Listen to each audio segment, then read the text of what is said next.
Welcome to individual study. आज है 19 जून। चलिए हम देखते हैं इससे संबंधित सभी महत्वपूर्ण करेंट अफेयर को। इसी के अंतर्गत आज का पहला प्रश्न है कि किस राज्य ने 18 जून को मास्क दिवस के रूप में मनाया है। तो अभी ऐसा कर्नाटक के द्वारा मनाया गया है। क्या? तो मास्क दिवस यानी कि मास्क के प्रति जागरूकता को बढ़ाने के लिए अभी देख रहे हैं कोविड-19 का प्रकोप काफ़ी तेज़ी से फैल रहा है, तो इसी को देखते हुए मास्क दिवस के तौर पर मनाया गया कर्नाटका के द्वारा 18 जून को। अब चलिए कर्नाटका है तो कर्नाटका के मैप में देख लेते हैं। ये रहा कर्नाटक, ये है इसका मैप। यहाँ पे देख सकते हैं कि जो कर्नाटक है वहाँ के कुछ अभी जो घटना थी वो फेमस थी, तो ये भी याद रखना है। जो करेंट की दृष्टि से गेट सेट गो, ये अभी कर्नाटका के द्वारा लाया गया था, जो एक ऑनलाइन कोचिंग अभियान है। साथ ही कोरोना वॉच ऐप कर्नाटका के द्वारा और अप्था मित्रा ऐप, ये तीनों अभी कर्नाटक से रिसेंट में बने थे करेंट अफेयर। अब चलिए यहाँ से हम थोड़ा इसके नेशनल पार्क को देख लेते हैं कर्नाटका के। तो जो कर्नाटका है इसका नेशनल पार्क को देखिए, यहाँ पे बताया गया। पहला है Bandipur national park, Bannerghatta national park, Dandeli national park, Kali tiger reserve national park, Kudremukh national park और नागरहोल नेशनल पार्क। तो ये सारे कहाँ की है? कर्नाटका का है। अभी थोड़ा एक सप्ताह का समय लगेगा, अभी और डिटेल यहाँ पे बताया जाएगा, तो धीरे धीरे यह कार्य अभी हो रहा है। तो चलिए हम अगले प्रश्न की ओर बढ़ते हैं। तो यहाँ पे बताया जा रहा है कि केंद्र सरकार रोजगार के अवसर बढ़ाने के लिए गरीब कल्याण रोजगार अभियान किस राज्य से शुरू किया है। तो अभी ऐसा बिहार के द्वारा किया गया है, तो इसका आंसर क्या हो जाएगा? डी। अब चलिए इसके बारे में थोड़ा देखें। तो यहाँ पे बताया जा रहा है कि भारत सरकार द्वारा बिहार के खगड़िया, जो बिहार के एग्ज़ाम है उसके लिए इम्पोर्टेंट हो जाता है कि बिहार के किस राज्य से यानी कि बिहार के किस जिले से गरीब कल्याण रोजगार अभियान शुरू किया गया है। तो वह खगड़िया जिले से शुरू किया गया है। और भारत का कौन से राज्य से? तो बिहार राज्य से। यह एक विशाल ग्रामीण सार्वजनिक कार्य योजना है जो वापस आने वाले प्रवासी श्रमिकों सहित ग्रामीण नागरिकों को सशक्त बनाने और आजीविका के अवसर प्रदान करने का काम करेगी यह योजना। इसके अंतर्गत देखिए बताया जा रहा है कि अभी इसके अंतर्गत 116 जिले के गांवों को कॉमन सर्विस सेंटर और कृषि विज्ञान केंद्रों के माध्यम से जोड़ा जाएगा। अभी इसमें 6 राज्य हैं जिसकी शुरुआत कहाँ से हुई है? तो बिहार से हुई है। अन्य 5 राज्य कौन है? देख सकते हैं उत्तर प्रदेश, मध्य प्रदेश, राजस्थान, उड़ीसा और झारखंड। अब ये देखिए बिहार का रहा मैप, ये यहाँ पर देख सकते हैं कि जो बिहार है इसकी सीमा आप देख सकते हैं कहाँ कहाँ से लग रही है। इसकी एक अंतर्राष्ट्रीय सीमा ऊपर नेपाल से आप देख सकते हैं। अब बिहार के बारे में भी और थोड़ा करेंट्स का अभी नहीं डाला गया, अभी कार्य अभी प्रोसेस में है। एक सप्ताह के अंदर काफ़ी डिटेल यहाँ पे बताया जाएगा करेंट अफेयर को और बेहतर बनाने के लिए। तो अभी आपको जानना है कि जो वाल्मीकि टाइगर रिजर्व है यह बिहार का एकमात्र टाइगर रिजर्व है, साथ ही नेशनल पार्क भी है। तो ये भी आपको जानना है कि वाल्मीकि नेशनल पार्क कहाँ है? तो बिहार में है। बिहार के किस जिले में है? तो पश्चिम चंपारण जिले में है। तो ये आपको यहाँ से याद रखना है। नेक्स्ट प्रश्न है कि सस्टेनेबल गैस्ट्रोनॉमी डे कब मनाया गया। आपको याद रखना कि आप समझ रहे हो कि गैस्ट्रोनॉमी क्या है। तो गैस्ट्रोनॉमी अर्थात अच्छा खाना, अच्छे खाने के शौकीन लोग या अच्छा खाना पकाना जो रसोई से संबंधित है, तो आपको गैस्ट्रोनॉमी याद रखना है। अगर हम अच्छा खाना लेते हैं तो हमारी स्वास्थ्य काफ़ी बेहतर रहता है। तो उसी के लिए अभी 18 जून को क्या मनाएगा? Sustainable gastronomy day. तो इसका आंसर क्या हो जाएगा? सी हो जाएगा। देखिए यहाँ पे बताया जा रहा है कि यह दिन गैस्ट्रोनॉमी के प्रकृति से संबंधित सांस्कृतिक अभिव्यक्ति सहित दुनिया के सांस्कृतिक विविधता के रूप में स्वीकार करने के लिए मनाया जाता है। नेक्स्ट है कि चौथे एशियाई युवा पैरा गेम्स 2021 की मेज़बानी कौन सा देश करेगा। तो ऐसा अभी बहरीन के द्वारा किया जाएगा। तो इसका आंसर क्या हो जाएगा? डी हो जाएगा। नेक्स्ट है कि दिव्यांगजनों के लिए समग्र क्षेत्रीय केंद्र का उद्घाटन किस शहर में किया गया है। तो अभी ऐसा झारखंड की राजधानी रांची में किया गया है। तो इसका आंसर हो जाएगा बी। नेक्स्ट यहाँ पे है कि हाल ही में इनमें से कौन सा देश संयुक्त राष्ट्र सुरक्षा परिषद का अस्थायी सदस्य बना है। तो अभी संयुक्त राष्ट्र सुरक्षा परिषद का अस्थायी सदस्य कौन बना है? तो हमारा देश भारत बना है। चलिए इसके बारे में थोड़ा डिटेल जान लेते हैं। यहाँ पे बताया जा रहा है कि संयुक्त राष्ट्र सुरक्षा परिषद में कुल 15 देश होते हैं। जैसा कि आपको पता होता है जो यूनाइटेड नेशन की सुरक्षा परिषद है उसमें कितना देश होते हैं? 15 देश होते हैं, जिसमें 5 क्या होता है? तो अस्थायी देश होते हैं, वो परमानेंट मेंबर है इसके, और 10 होते हैं जो अस्थायी होते हैं।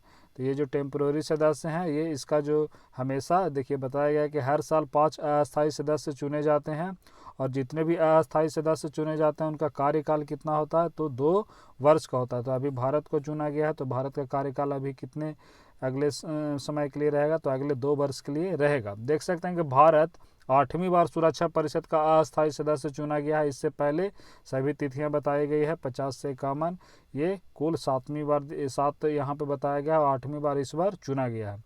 इसमें देख सकते हैं कि जो कम से कम 2/3 मत चाहिए, लगभग कह सकते हैं 128 के करीब जो देश हैं उनका सहयोग चाहिए, लेकिन भारत को कितने देशों का सहयोग मिला है? 184 देशों का, तभी भारत इसका सदस्य बना है।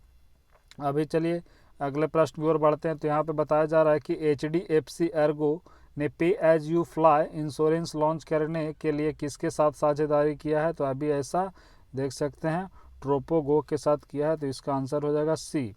देखिए यहाँ पे बताया गया जा रहा है कि HDFC Ergo general insurance company ने भारत के ड्रोन मालिकों के लिए भारत का पहला पे एज यू फ्लाई नामक इंश्योरेंस लॉन्च करने के लिए यूके स्थित टेक ट्रोपोगो लिमिटेड के साथ साझेदारी की। यानी कि वैसे भी कोई व्यक्ति हैं जिनके पास ड्रोन है और उसको वे क्या चाहते हैं कि उसको इंश्योरेंस के माध्यम से उसको इंश्योरेंस कराया जाए ताकि क्षति होने पर उसका पैसा मिल जाए। तो ऐसा किसके द्वारा अभी लाया गया है? HDFC एर्गो के द्वारा। किसके सहयोग से? तो ट्रोपोगो लिमिटेड। नेक्स्ट है कि भारतीय सैन्य दल द्वितीय विश्व युद्ध की 75वीं विजय दिवस परेड में हिस्सा लेगा। यह कहाँ आयोजित होगा? तो यह जो 75वीं विजय दिवस होगा, द्वितीय विश्व युद्ध हुआ था, उसका भी आयोजन रूस में होगा और रूस ने भारत को इसमें न्योता दिया है, भारत को इसमें बुलाया है। तो इसका आंसर हो जाएगा सी। आप यहाँ पर देख सकते हैं कि इस अवसर पर भारत को अपनी तीनों सेनाओं के सैन्य दल को रूस के मॉस्को में भेजेगा। भारत तीनों सेनाओं से बने अपने 75 सदस्यीय सैन्य दल, देख सकते हैं 75वीं वर्षगांठ है, इसलिए भारत 75 सदस्यीय सैन्य दल को परेड में भाग लेने के लिए भेजेगा। नेक्स्ट प्रश्न है कि कोविड-19 टेस्ट के लिए मोबाइल लेबोरेटरी किसने लॉन्च किया है? तो अभी मोबाइल लेबोरेटरी लॉन्च किया गया है। जो लैब एक जगह से, ये एक क्या है? तो यह एक प्रकार का वैन होगा जो एक जगह से घूम कर अन्य जगह भी सेवाएं प्रदान करेगा। तो यही मोबाइल लेबोरेटरी है। तो अभी यह किसके द्वारा लॉन्च किया गया है? तो हमारे जो स्वास्थ्य मंत्री हैं डॉक्टर हर्षवर्धन, उन्हीं के द्वारा किया गया है। तो इसका आंसर हो जाएगा सी। नेक्स्ट प्रश्न है कि 1 साल के लिए BCCI के लोकपाल का कार्यकाल बढ़ा दिया गया है, इनका नाम क्या है? तो अभी जो BCCI है उनका जो कार्यकाल बढ़ाया गया है, इनका नाम है DK जैन। और DK जैन के बारे में तो आपको पता होगा, मनु साहनी ICC में अध्यक्ष हैं, सौरभ गांगुली BCCI के अध्यक्ष हैं, जस्टिस पिनाकी चंद्र घोष, इनके बारे में तो पता होगा कि ये कौन है? तो भारत के ये पहले लोकपाल हैं, जस्टिस पिनाकी चंद्र घोष। तो यहाँ पे तो इसका आंसर क्या हो जाएगा? ए, DK जैन। और DK जैन भी BCCI के पहले लोकपाल हैं, तो ये भी काफ़ी महत्वपूर्ण हो जाता है। देखिए यहाँ पे बताया जा रहा है कि जस्टिस DK जैन को सुप्रीम कोर्ट ने फरवरी 2019 में BCCI के पहले लोकपाल के रूप में नियुक्त किया गया है। तो ये इंपॉर्टेंट हो जाता है। BCCI के पहले लोकपाल DK जैन और भारत के पहले लोकपाल कौन थे? तो जस्टिस पिनाकी चंद्र घोष। अब चलिए कल के प्रश्नों का रिवीजन कर लेते हैं। जल्दी से करना क्या है? तो वीडियो को रोककर पहले खुद से आंसर करने का प्रयास करना है। भारत के वार्षिक विश्व स्पर्धात्मकता सूचकांक यानी कि वर्ल्ड कॉम्पिटिटिवनेस इंडेक्स में किस स्थान पे भारत को रखा गया है? तो अभी भारत को इसमें 43rd स्थान पे रखा गया है, यानी कि 43वां स्थान पे। पहले स्थान पे कौन है? तो सिंगापुर है। तो ये आपको याद रखना। नेक्स्ट है कि इनमें से किस केंद्रीय मंत्री ने कोविड-19 लोक शिकायतों पर फीडबैक कॉल सेंटर शुरू किया है? तभी जितेंद्र सिंह के द्वारा किया गया है। नेक्स्ट है कि MSME माइक्रो स्मॉल और मीडियम इंटरप्राइजेस के लिए सुरक्षा सैलरी अकाउंट यानी कि सुरक्षा वेतन खाते की शुरुआत किसने किया है? तो ऐसा एयरटेल पेमेंट बैंक ने किया है। नेक्स्ट प्रश्न है यहाँ पे कि किस बैंक ने सैलरी खाता ग्राहकों के लिए online overdraft Insta flexi cash सुविधा शुरुआत की है? तो अभी ऐसा किसके द्वारा किया गया है? ICICI बैंक के द्वारा किया गया। नेक्स्ट है कि पारिवारिक प्रेषण का अंतर्राष्ट्रीय दिवस यानी कि international day of family remittance कब मनाया गया? रिमिटेंस क्या है? कल बताया गया था। तो यह अभी हाल ही में 16 जून को मनाया गया। नेक्स्ट प्रश्न है कि एनोस्मिया जो हाल ही में सुर्खियों में रहा किस जैविक घटना से जुड़ी है? तो एनोस्मिया मतलब बताया गया था कि गंध की हानि, लॉस ऑफ स्मेल। तो इसका क्या हो जाएगा? ए हो जाएगा इसका आंसर। अगर लॉस ऑफ टेस्ट पूछे तो एगुसिया। तो ये आपको याद रखना है, एगुसिया लॉस ऑफ टेस्ट और एनोस्मिया लॉस ऑफ स्मेल। अगला प्रश्न है कि मल्टी लोकेशन क्लेम सेटलमेंट सुविधा की शुरुआत किसने की है?